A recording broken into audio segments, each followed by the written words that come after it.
tanan, ako si San o si Donna, naami diri para siguraduhon nga modako ang inyong mga anak nga kusgan o himsog.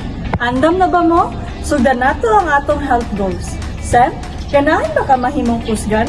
Of course, mas dagan taong mahimo kung kusgan ang atong lawas. Pero saan man para mahimong himsog? Makatabang kunimo ana. Magunata sa pagkaon og healthy nga pagkaon. Kabalo ba mo kung unsa ni? Pinggan. Tama, pero dili ni ordinaryong pinggan. Meet Pinggang Pinoy. Atong amigo gikan sa Food and Nutrition Research Institute o FNRI gitawag ang Pinggang Pinoy nga healthy food plate. Tudluan ta ani para sa sakto nga klase og sukod sa atong mga pagkaon kada kaon nato para healthy ug balanse ang atong mga gipangkaon.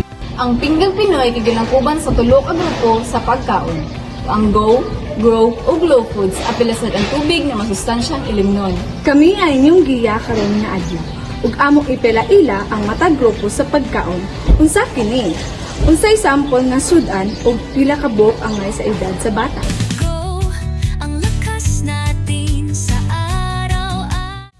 Ang Go Foods mao kini ang source sa kusog, kini ang mga pagkaon na puno og carbohydrates nga naghatag og energy para sa dula, eskwela ug adlaw-adlaw nga liho. Parihaan ng kanon, pan, mais, kamote ug balanghoy.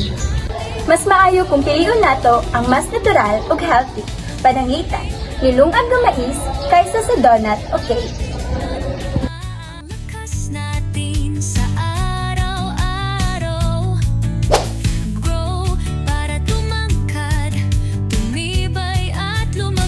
Sunod ang Grow Foods. Kini ang mga pagkaon nga makatabang sa pagtubo sa kalawasan o pagpabaskog sa bukog ug kalamnan.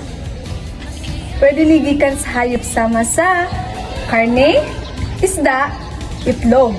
O gikan sa tanom sama sa tukwa, beans and mani ug peanut butter. Importante na naay lahi-lahing klase ang mga source sa protina para kumpleto ang nutrisyon sa inyong anak.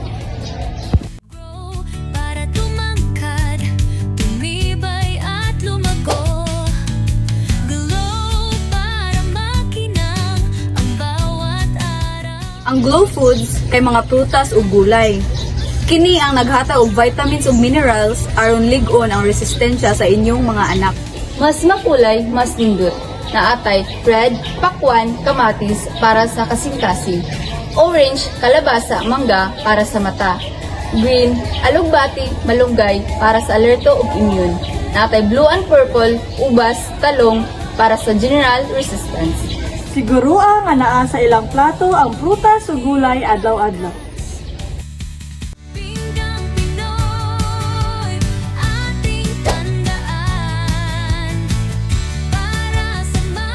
Ang tubig dili gyud kalimtan. Angay miinom ang bata og 8 ka baso sa tubig kada adlaw. Pwede sad mohatag og gatas, fresh fruit juice ug chocolate drink usahay. I-remind sila nga moinom sa buntag bago madtog eskwelahan, inig magdula, inig humagkaon o samtang nagtuon. Gawin yun ang una na teacher sa inyong anak. Ang healthy nga pagkaon, maguna sa balay. Gamita ang Pinggang Pinoy isa sa guide sa pamahaw, paniudto, panihapon. Hinumdumi, kompleto ang Pinggang Pinoy kung naay Go, Grow, Glow Foods sa plato. O syempre, siguraduhan na ay tubig masustansyang ilimnon adlaw-adlaw. Dagang salamat sa inyong pagpaminaw o kooperasyon. Ayaw kalimot! Health